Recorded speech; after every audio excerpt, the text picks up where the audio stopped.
राजा का न्याय।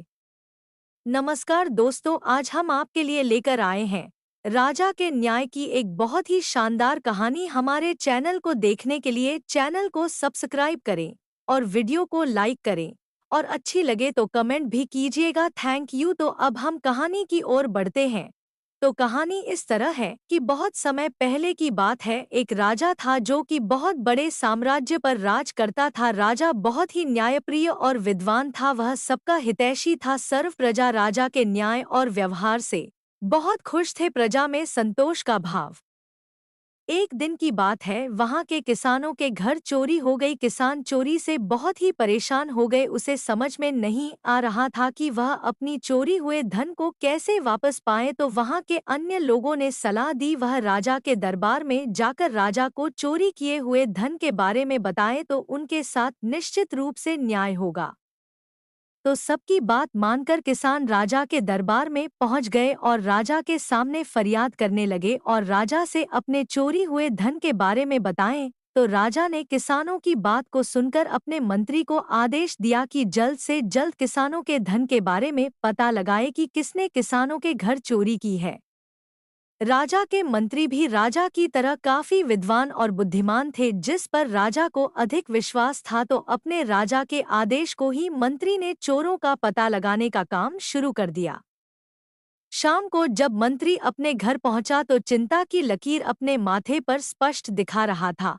मंत्री चोरों का पता लगाने के लिए उपाय खोज रहा था।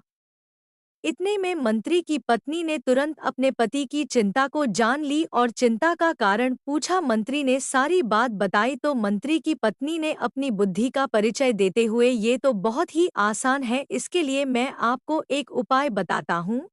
मंत्री की पत्नी ने कहा कि आप उस किसान के घर कुछ धन रखवा दीजिए और ये भी घो एडवर्टाइजमेंट क्षणा कर दीजिए कि राजा ने किसानों के धन की अधिरोपण कर दिया और चोरी के बदले राजा ने 2 गुना धन दिया है। तो मंत्री ने अपनी पत्नी की बात मान के ऐसे ही किया। किसान को राजा की तरफ दोहरा धन दिया गया और इसकी बात पूरे राज्य में फैला दी गई, जिसकी खबर उन चोरों तक भी पहुंच चुकी थी। मंत्री ने अपनी पत्नी के बताए उपाय के अनुसार भेष बदलकर रात में किसानों के घर पर अपने पहरेदारों के साथ निगरानी करने को कहा। मंत्री ने अपने पहरेदारों के साथ भेष बदलकर किसानों के घर के पास रात में पहरा देने लगे। तो उन चोरों में लालच की भावना और अधिक बढ़ गई। वे फिर से किसानों के घर चोरी करने जा पहुंचे।